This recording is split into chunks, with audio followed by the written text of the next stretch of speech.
my name is Habibat Shittu, and I use she, her, hers pronouns, and I am a student success specialist at the Office of Student Success. And today we'll be talking about financial sentiments, and this is one of the presentations that's under the House of the Adulthood series. And it's super fun, and thank you so much for joining us today. And we hope that you learn some things new. We hope that we replenish and refresh some things that you already know, and that ultimately you walk away with a better idea of what financial sentiments are.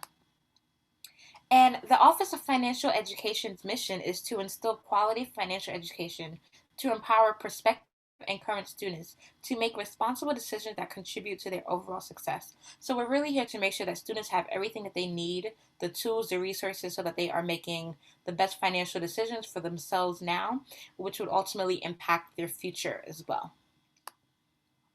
And the statement of purpose for today is I know for many students, you may get overwhelmed as soon as you start thinking about finances, but the Office of Financial Education is committed to partnering with current NYU students to provide them with the tools and support them to help navigate financial choices and to also make informed financial decisions.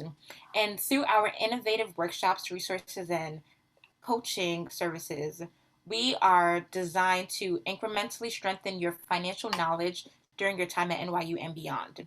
So, by engaging with financial education, you will grow your financial acumen, develop a skill set that will allow you to feel confident about money management, and you'll learn how to think critically about current and financial choices for the future. So really, we hope that gain all the tools necessary to succeed here.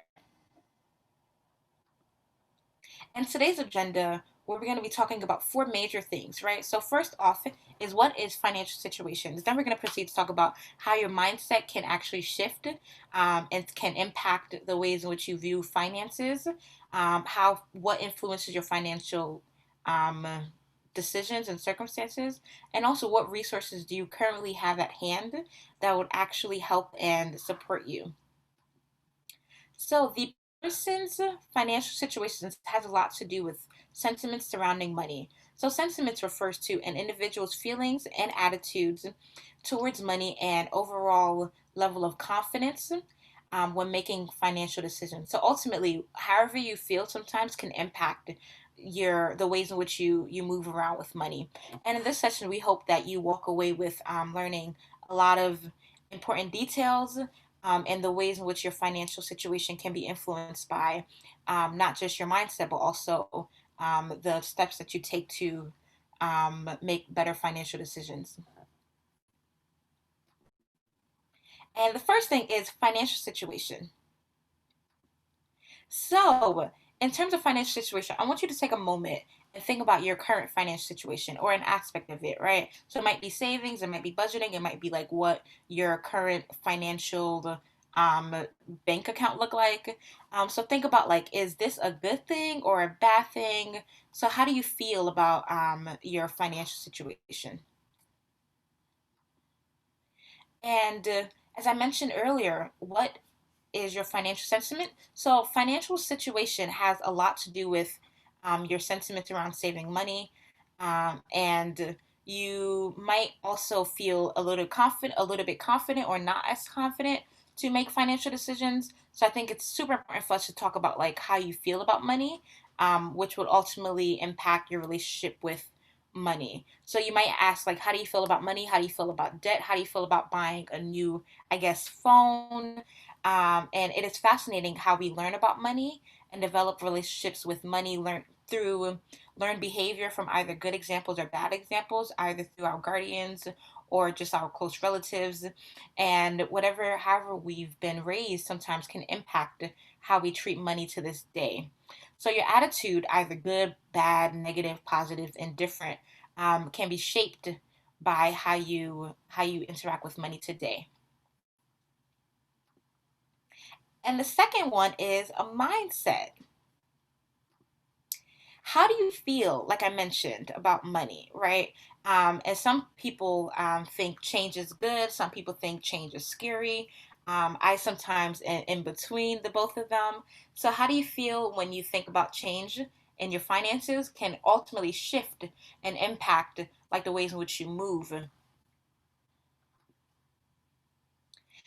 Theoretical model of behavioral change is a dynamic theory of change based on the assumptions that there are common sets of change processes that can be applied across a broad range of behaviors, right? So this theory conceptualized behavioral change as a process involving a series of distinct stages. So you have the first one, which is pre-contemplation. The second one is contemplation. The third one is preparation. The fourth one is action. And then the fifth one is maintenance. So, for example, if we were to use savings as an example to go around the theory, for pre-contemplation, you're thinking about savings, but you're not necessarily sure, and you don't necessarily have a regular savings account. And then when you move to the contemplation stage, you're like, actually, I think I do want to start saving a little bit more. So now I'm thinking about it a lot more. And then once you move to the third stage, which is preparation, you actually start thinking about like what you need to prepare and what steps you need so that you can achieve the savings goal that you want, and really having a realistic goal based on what you are, particularly around like savings, could impact like the ways in which you can prepare or not prepare, right? So really thinking about like who you are, what is realistic, and what is important. And the fourth one is action. So now that you've prepared, now your steps is to make it happen, to bring it into fruition. And the fifth one is the maintenance stage. So now that you've been able to save for like let's say 6 months, right? Now how do you maintain it so that you don't necessarily put yourself in a bad financial situation and you can continue moving forward and progressing. So this is super important. And when you think about the first three stages, it's about like behavioral intention. So it's really about like the individual cognitive affects and evolutions processes that impacts the ways in which you move. And then the other stages are a little bit more like about like the steps that you will take, which can ultimately be impacted by your behavior, your self efficacy, commitments, and your behavioral controls. That ultimately supports the movement towards maintenance and sometimes can impact relapse and termination. Why is this important? It is important to understand the overall evolution process plus the stage you are in to affect the change that you want to see. So that's including understanding your commitment, conditioning, and environmental factors. And one of the things that may impact is fatigue, stress, and other outside commitments. And the third one is financial influences. So today we're going to talk about the 5 influences of your financial situation. So the first one is the financial systems. Then we're going to proceed to talk about financial education, then financial state sentiments, financial behaviors, and then lastly, we're going to leave off with talking about financial situations. So first, financial systems are basically the measures that you put in place to manage your money. So when you think about financial systems, you think about your savings account, your checking account, your retirement account, and that's like the bare minimum. But you can think about like it a little bit more in depth in terms of like what apps are you using to manage your money, such as Mint, or even like how you're investing your money into the stocks and the apps that you can possibly use. And of course, there's a whole lot more. Is Acorns and Stash. So I want you to ask yourself, have you used any of these financial systems to organize your money and classify your budget line items? And this is super important because ultimately, this would help you make the best financial situation, not just for today, but also for the future to come. And financial education is also known as financial literacy. And this can also be available to you at any given time. So, really, research indicates that most young people have not been taught the essentials of personal finance management, either at home or in school. And even the few who've been exposed to money literacy probably did not necessarily receive the highest quality of training enough to create sustainable practices. And financial sentiments are basically, as I mentioned earlier, is about like how you feel, think about your emotions, think about your attitude, think about your beliefs about finances and how it shapes you. So really your relationship with money um, is really your financial sentiments. And one way to make sure that you are making the best decision is to really think about like how you feel about money, like I mentioned earlier. And for an example, are you the type of person who believes money is the root of all evil? Or on the other hand, do you think that money make the world go round? So really this mindset can ultimately shift um, how you feel and view money and can ultimately impact your saving habits and your spending habits as well, and can ultimately shape your overall achievements of your goals. And financial behaviors is how do you act with money? Are you the type of person who can be easily influenced by the exposure of advertisements or other manipulators, like pressures from your friends, your social environment, your guardian's financial capabilities, marketing, messages, like really all the other external factors that may influence your financial behaviors? So, for an example, if you had a friend who decided, if you and your friend decided to have a socially distant study session, right? And say if it's three of you all, and you have $12 at hand, and you only want to order pizza and a drink, and that would be like the $12 that you have, while your friend orders wings, breadsticks, pizza, cinnamon rolls, or if you're like me, who's a vegan, like a vegan barbecue glazed roasted cauliflower and drinks. So when the food comes, and they say it's $23 each, what do you feel? Do you feel pressured, or do you feel like you want to give up the extra money? So think about like how you what are your financial behaviors that may shift and impact you and your financial situation. So this is the fifth and last influencer to be emphasized. And this is ultimately impacted by your guardian. So whether your guardian experienced high or low socioeconomic status and how financially secure your child rearing environment was, this can deeply affect your future financial situation. And so I want you to think about like the ways in which major shifts in your financial situation can sometimes shift like who you are and how you're doing. So even today, like with the pandemic going on, you can like there could be a person in your family who is gainfully employed, and then something happens, and then you may not necessarily have that much of a cushion due to them. So the question is like, what are you planning on doing? And due to the situation that impacts you every day, how are you planning on navigating around those financial situations, whether or not good or bad, that can influence the ways in which you move? And summary.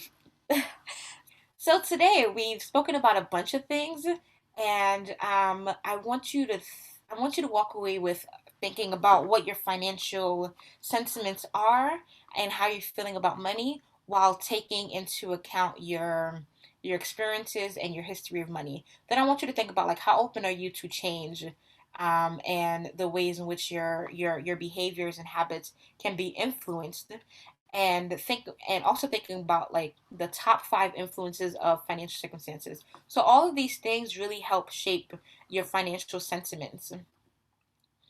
And what is the point of all of this? The point of all of this is by understanding your financial resources and finances, you will ultimately be able to make a better decisions for you, for your money, for your future, and really understanding your why behind your financial decisions is super important. Also, evaluating your choices, setting realistic goals for you, and constantly reevaluating your choices and commitment is imperative. This can also impact your credit score, your credit cards, and the access that you have to like mortgages and housing in the future. So you should definitely take the steps to adjust in the positive directions and to prepare for a lifetime of positive financial choices. And now, fourth thing on the agenda is the resource that you have at hand right now. So at NYU, you actually have access to iGrad, and iGrad is NYU and NYU's Office of Financial Education platform, where you have a plethora of different resources, including money personality quizzes that's available for you to access to really understand your personality around money. And when you take this quiz, you can begin to determine the next steps in aligning your habits with your priorities and your goals. So, when we talk about aligning your habits, priorities, and goals, we want to make sure that you are setting goals that are timely for your life, right? So, for an example, you are choosing between buying a house or creating an emergency fund, and you don't necessarily have an emergency fund. So, thinking about like where you are in your financial situation, you might actually think about like getting an emergency fund first. This way, you can be a lot more settled in case anything happens to you or your guardian, um, and make sure that you are definitely taking the right steps towards your short term and long term goals is important, which would ultimately fall in line with your overall vision of life. And iGrad also includes scholarship search to help you pay for college, budgeting to keep you in track with your with your financial situation. In less than 5 minutes, you can take a snapshot of your student loan. So you also have calculators for budgeting student loans, and there's a whole plethora of different resources that are available through iGrad. So you can follow us on social media through Instagram, Twitter, and Facebook. So we are NYU Financial Ed, and you can use our hashtag as well to find us. And I want to leave you off with a quote. Financial education not only involves the ability to count your money, it also tests your ability to evaluate the cost and benefits associated with each decision you make. So, this is super, super, super important as you are making each decision necessary. And once again, my name is Habiba Shitu, and I am a student success specialist. And you can find my email address as financial.education@nyu.edu, and our website, which is located right here, nyu.edu/financial ed. So thank you so much for joining me, and I hope that you've gained so much from this presentation. Ciao!